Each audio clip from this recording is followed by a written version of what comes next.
A very warm welcome to News 9 Mediaverse. I'm Kartiki Sharma and with me is Brijesh Pandey and you are watching To The Point.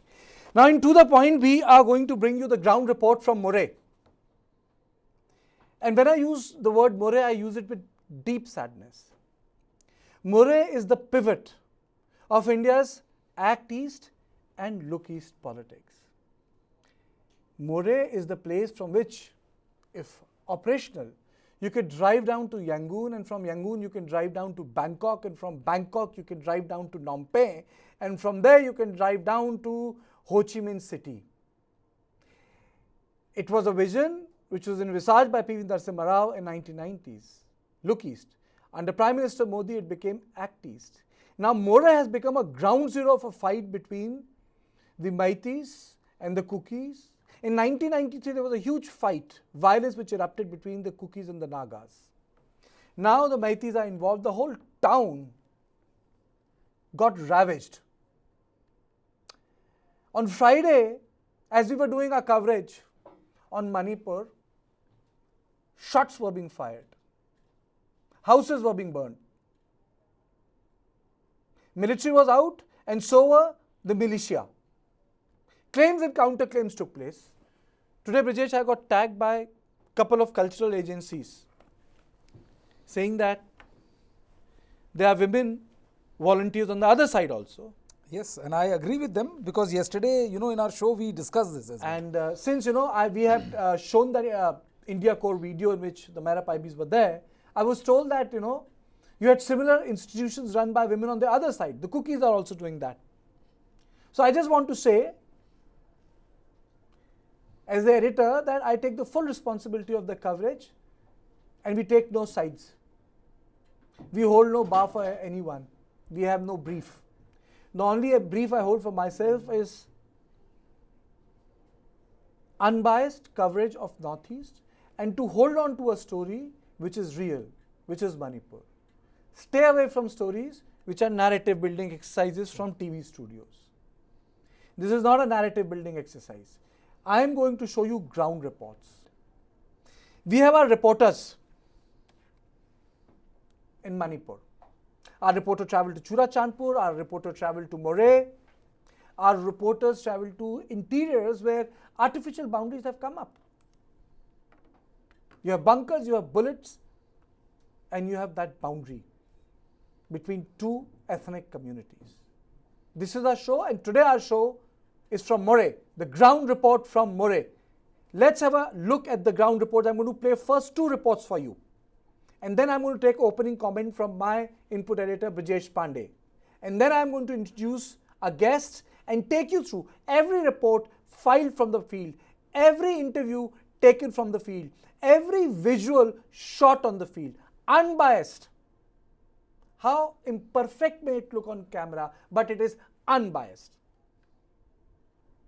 Let's start. देख सकते हैं किस तरीके से यहाँ पर जो हिंसा हुई, जो कल सुबह हिंसा शुरू हुई, उसके बाद देखिए किस तरीके से इस पूरे इलाके को, इन घरों को आग के हवाले किया गया है। मैं चाहूँगा कैमरामैन अमित आपको तस्वीरें दिखाए। देखिए अभी भी जो यहाँ पर जिस घर को आग लगाई गई है उससे धुआं उठते हुए साफ तौर पर आप देख सकते हैं। ठीक सामने ये देखिए जितनी भी यहाँ पर दुकानें थी उन दुकानों को भी यहाँ पर आग के हवाले किया गया है। किस तरीके से जो घर का दरवाजा है वो उखाड़ दिया गया और उसके बाद जो उपद्रवी थे वो घर के अंदर घुसे और घर के अंदर घुस के ये देखिए किस तरीके से जितना भी सामान घर के अंदर रखा हुआ था उन सभी को आग के हवाले यहाँ पर किया गया है। यहाँ पर भी घर बने हुए थे। देखिए ठीक सामने मैं चाहूँगा कैमरामैन अमित आपको दिखाए, वहाँ पर बर्तन रखे हुए हैं। इसके अलावा अलमारी देखिए वहाँ पर खड़ी हुई है, जिससे साफ जाहिर होता है कि कहीं ना कहीं ये घर था, लेकिन इस घर को अब आग के हवाले कर दिया गया और ये घर अब राख में तब्दील हो चुका है। सुबह तकरीबन 6 बजे से लेकर शाम 5 बजे तक यहाँ पर कर्फ्यू खोला जाता है मोरे के अंदर, लेकिन कल सुबह 9 बजे अचानक से, जैसा कि एडमिनिस्ट्रेशन का कहना है कि अचानक से कुछ हिंसक तत्व यहाँ पहुंचे और उसके बाद उन्होंने इन घरों को आग के हवाले करना शुरू कर दिया। ये दुकानें थीं, ये देखिए इन दुकानों को भी यहाँ पर आग के हवाले किया गया है। जो सामान अंदर रखा हुआ था उस सामान को भी जला दिया गया और जब तक यहाँ फोर्स पहुँचती तब तक ये लोग आग लगा चुके थे। तब असम राइफल यहाँ पहुंची, असम राइफल ने रोकने की कोशिश की, लेकिन जो खबरें हमारे तक आ रही हैं, जो सूत्र हमारे बता रहे हैं कि जो उपद्रवी थे उन्होंने असम राइफल के ऊपर भी जमकर फायरिंग की। हालांकि उन्हें पीछे खदेड़ने में असम राइफल जो है वो कामयाब रही। ये देखिए, ये दुकान है और इस दुकान को किस तरीके से जलाया गया है। ये भी देखिए दुकानें हैं, इन सभी दुकानों को यहाँ पर जलाकर राख कर दिया गया है। हालांकि जो सूत्रों के हवाले से खबर मिल रही है, जो कि लोकल एडमिनिस्ट्रेशन का भी कहना है कि दरअसल जिस वक्त ये हिंसा शुरू हुई उससे पहले इस बात की इत्तला मिली थी कि म्यांमार के बॉर्डर से कुछ ऐसे तत्व हैं जो कि जो अत्याधुनिक हथियार होते हैं, सोफिस्टिकेटेड वेपन्स होते हैं, उनके साथ उन्होंने हिंदुस्तान के अंदर घुसपैठ की, इस मोरे इलाके के अंदर घुसपैठ की और उसके बाद सुबह 9 बजे अचानक से सबसे पहले आगजनी शुरू की गई। और जब असम राइफल ने इसका विरोध किया तो उसके बाद उन तमाम उपद्रवियों ने, और जो बताया जा रहा है कि असम म्यांमार की तरफ से सोफिस्टिकेटेड वेपन्स के साथ आए थे, उन्होंने असम राइफल के ऊपर फायरिंग करना शुरू कर दिया। तो कहा जा सकता है कि इस वारदात को जो अंजाम दिया, इस हिंसा को जो अंजाम दिया, उसके पीछे सबसे अहम रोल जो है वो म्यांमार से आए घुसपैठियों का था। ये देखिए कि व्हीकल है जिसको पूरे तरीके से जलाकर यहाँ पर राख कर दिया गया, उसको तोड़ा गया। ये देखिए ठीक सामने एक और मैं चाहूँगा कैमरामैन अमित बालियान तस्वीरें आपको दिखाए।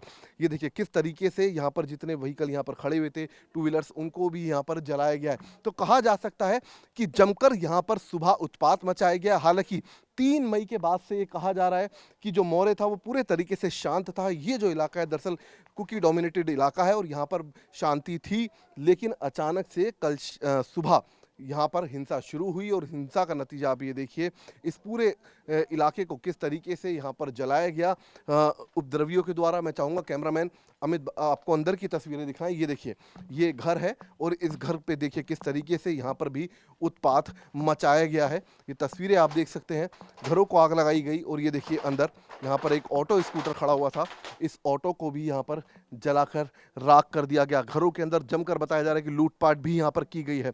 तो आप इसी से समझ सकते हैं कि किस तरीके से यहाँ पर उत्पात मचाया गया है। और बताया जा रहा है कि ये जो इलाका है दरअसल जिस वक्त यहाँ पर उपद्रवी पहुंचे हैं तो बाकायदा यहाँ पर उपद्रवियों ने इस आगजनी को अंजाम देने के लिए जो बम होते हैं, देसी बम, पेट्रोल बम, उनका यहाँ पर ज़्यादा से ज़्यादा इस्तेमाल किया था। पेट्रोल बम यहाँ पर फेंके गए और जब यहाँ पर असम राइफल पहुंची उन्होंने रोकने की कोशिश की, लेकिन उपद्रवियों ने उल्टा पुलिस के ऊपर यहाँ पर फायरिंग शुरू कर दी, असम राइफल के ऊपर फायरिंग शुरू कर दी, जिसका जवाब असम राइफल की तरफ से दिया गया और उनको पीछे खदेड़ा गया। ये देखिए जो सामान है उसको यहाँ पर तोड़ा गया और ये देखिए उसके बाद यहाँ पर जमकर आगजनी की गई। इसके अलावा यहाँ पर लूटपाट की गई। तस्वीरों के हिसाब से जो लग रहा है दरअसल ये एक स्टेशनरी की शॉप थी और ये देखिए यहाँ पर अभी जो बच्चों के इस्तेमाल में आने वाली रबर होती है वो यहाँ पर रखी हुई है, शार्पनर यहाँ पर रखे हुए हैं, पेंसिल यहाँ पर रखी हुई है। तो यानी कि जो भी उनके हाथ में लगा, जो भी हिंसक तत्वों के हाथ में लगा, उन्होंने वो सब कुछ यहाँ पर जमकर लूटा, जमकर तोड़फोड़ की और इस इलाके के अंदर जमकर आगजनी की। जो पिछले 3 महीने से लगातार यहाँ पर शांति चल रही थी, अचानक से उस शांति में एक कहा जा सकता है उसको भंग किया और उसके बाद यहाँ पर जमकर उत्पात मचाया गया है। हालांकि अब तक का जो शक जा रहा है वो सीधे तौर पर म्यांमार बॉर्डर से जो एंटर किए घुसपैठिए थे, जिन्होंने प्रवेश किया गलत तरीके से, उनकी तरफ यहाँ पर जाता हुआ दिखाई दे रहा है। ये देखिए एक और ये दुकान है, ये बर्तनों की दुकान है और ये देखिए किस तरीके से इस दुकान में भी जमकर आगजनी यहाँ पर की गई है। और मैं चाहूँगा कैमरामैन तस्वीरें आपको दिखाई। ये देखिए ठीक सामने आप ये देख सकते हैं तस्वीरों के अंदर ठीक सामने किस तरीके से यहाँ पर भी ये जो सामने ये दुकानें हैं और ये कुछ घर हैं यहाँ पर, इन घरों के अंदर भी यहाँ पर जमकर आगजनी की गई है। देखिए पूरा जो ये इलाका है, अगर आप चारों तरफ देखेंगे तो इस इलाके को एक तरीके से कह सकते हैं कि राख के ढेर में तब्दील करने की जो कोशिश है वो यहाँ पर की गई। एक ये घर आप यहाँ पर मैं चाहूँगा कैमरामैन अमित आपको दिखाएं। ये देखिए एक घर है, इस घर के ऊपर जमकर यहाँ पथराव किया गया। उसके बाद देखिए किस तरीके से घर के अंदर भी यहाँ पर आगजनी की गई है और ये घर के अंदर की तस्वीरें, बेहद भयावह मंजर यहाँ पर इस वक्त आपको देखने को मिलेगा। ये घर हुआ करता था किसी का, ये किचन हुआ करती थी और यहाँ पर जमकर तोड़फोड़ की गई, जमकर यहाँ पर आगजनी की गई, यहाँ पर जमकर फायरिंग की गई। और ये देखिए अभी भी जो पुलिस ने कोशिश की होगी फायर ब्रिगेड की मदद से आग बुझाने की, उसका पानी भी यहाँ पर टपक रहा है 24 घंटे बाद भी। और ठीक सामने देखिए ये गेट है एक सामने, इस गेट को भी यहाँ पर जलाकर राख कर दिया गया है। तो इस घर में भी जमकर लूटपाट और यहाँ पर आगजनी की गई है और इसी से आप अंदाज़ा लगा सकते हैं कि उस वक्त का जो मंजर होगा वो कितना भयावह यहाँ पर रहा होगा। ये एंट्रेंस गेट था और ये एंट्रेंस जो गेट है ये देखिए ये पूरे तरीके से जलकर राख हो चुका है। ये देखिए, ठीक जो एंट्रेंस गेट है ये राख में नीचे तब्दील हो चुका है। और जिस वक्त ये उत्पात मचाया जा रहा था उस वक्त यहाँ पर बताया जा रहा है कि पेट्रोल बम का सबसे ज़्यादा यहाँ पर इस्तेमाल हिंसक तत्वों के द्वारा, उपद्रवियों के द्वारा यहाँ पर किया गया। और ये पीछे का इलाका है, मैं चाहूँगा कैमरामैन तस्वीर आपको दिखाएं। ये देखिए, एक ये ठीक सामने एक और इमारत है, इस इमारत में भी जमकर आगजनी की गई। ये एलोरा करके इमारत है और इस इमारत के अंदर बताया जाता है कि यहाँ पर होटल चलता था और उस होटल को भी जलाकर राख कर दिया गया है। और ठीक सामने एक और घर आपको दिखाई देगा, इस घर में भी जमकर उत्पात और आगजनी यहाँ पर की गई है। आपको चारों तरफ यहाँ पर सिर्फ तबाही के निशान दिखाई देंगे और ये जो तबाही है ये दरअसल बताया जाता है कि हिंसक तत्वों के द्वारा अचानक से मचाई गई, अचानक से यहाँ पर जमकर आगजनी की गई, जमकर यहाँ पर लूटपाट की गई। ठीक सामने एक और घर आप देखिए किस तरीके से इस घर को भी यहाँ पर जलाया गया है। तो कहा जा सकता है कि महज 4 से 5 घंटे में सबसे पहले इस पूरे इलाके में आगजनी की गई। ठीक सामने की जो आप पीले रंग की जो इमारत देख रहे हैं, इस इमारत में भी आप देख सकते हैं जहाँ पर अब इस वक्त जो असम राइफल के जवान हैं वो हथियारों के साथ तैनात हैं, उस बिल्डिंग के अंदर भी आगजनी के निशान साफ तौर पर देखे जा सकते हैं। तो 3 से 4 घंटे सुबह 9 बजे आगजनी शुरू हुई और 12 बजे तक यहाँ पर जमकर आगजनी की गई। जब असम राइफल यहाँ पहुँचती है तो सबसे पहले जो कुकी समाज से जुड़ी जो महिलाएं हैं वो असम राइफल को अंदर एंटर करने से रोकती हैं और उसके बाद अचानक से बताया जा रहा है कि असम राइफल के ऊपर फायरिंग शुरू कर दी जाती है, जिसका जवाब असम राइफल की तरफ से भी दिया गया। सबसे हैरानी की बात यह है कि बताया जा रहा है कि अभी भी जो म्यांमार से जिन्होंने प्रवेश किया घुसपैठियों ने और जिन्होंने फायरिंग को अंजाम दिया इस पूरे इलाके के अंदर और आगजनी को अंजाम दिया, वो अभी भी बताया जाता है कि इसी इलाके के अंदर छिपे बैठे हैं, जिनके लिए सर्च ऑपरेशन लगातार जो असम राइफल के जवान हैं उनके द्वारा चलाया जा रहा है। क्या हुआ था ये बताइए आप। Actually, here we are living in peace, but when the condition is very serious in the center, so we have to start it because they make our life very bad. We live in a very bad way. That is why what they have done in there, we don't even do in here. Even 1% we don't do it. But since they let the commandos roam freely, and then even yesterday there was a firing from morning to till afternoon. Then in here there is one father and son. बिना कुछ भी गलती करके वो लोग commando लोग एक compound उसका घर में घुस के उसको मार के उठा के जेल में रखता है। किसको? यहाँ में हम लोग का एक बस्ती है, वहाँ उसका पापा और बेटा, अच्छा। उसका बीबी यहाँ में बच्चा लोग भी। अच्छा। ये सब बिना गलती करके वो लोग आर्मी का घर में घुस के मारा है। Even that is not allowed in army rules, I think, if I'm not wrong. Then see how they did to us. That is why what we want is that here in More, we want that there should be peace only when the commando go out from here. Then sub school, papa's kolega, everything will be normal. The only thing that we want is that, and then we want a separate state from the government. Last 3 months से यहाँ पर शांति थी, अचानक से ऐसा कल क्या हुआ? नहीं, ये तो लास्ट मई से शुरू हुआ था। हाँ। और उसी शुरू होने से अभी तक तो कुछ शांति नहीं है। हम लोग के लिए तो आप लोग बाहर से दिखने में से तो शांति लग रहा होगा, लेकिन अंदर में तो शांति नहीं है, क्योंकि इधर कमांडो रहता है। हम बिना कुछ करे बिना भी वो लोग आदमी को गोली चलाता है ना। अच्छा। इसीलिए हम लोग को चुपचाप नहीं रह सकता। ये किसने घरों पर आग लगाई, कौन थे ये लोग, कुछ पता चला? किन्होंने आग लगाई ये सब कुछ? ये सब आग लगाए वाला, there is a valid reason. Okay. Because that is done by us, everyone. That's belong from the same community. We did it because first we don't did it, and then the government, I mean the state right now in Manipur, they hide many things. अभी भी सब कुछ चुप करके वो लोग करते हैं।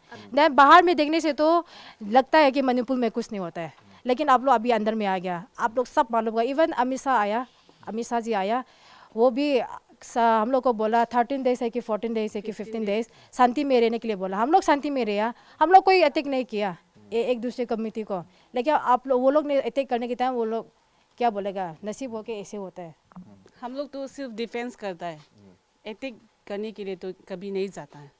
और हम लोग क्यों ये इधर क्यों ऐसे घर जलाता है, क्योंकि वो लोग उधर सीसीपुर, कांगपोकपी की तरफ और इम्फाल की तरफ जो हमारा आदमी रहता है उस पे हमला किया था, इसीलिए तो सब गुस्सा होके ऐसा किया है। और लड़की के ऊपर भी ऐसा होता है ना। हम लोग तो वीडियो है उसको। हाँ, वो तो छोड़ो, उस छुपा हुआ बहुत कुछ है अंदर में भी। अभी तो वायरल नहीं हुआ ना।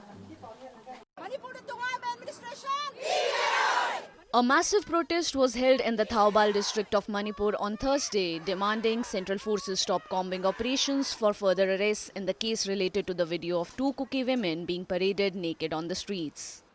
Hundreds of Meitei women gathered in front of Thaubal police headquarters to demand that the central forces cease their combing operation.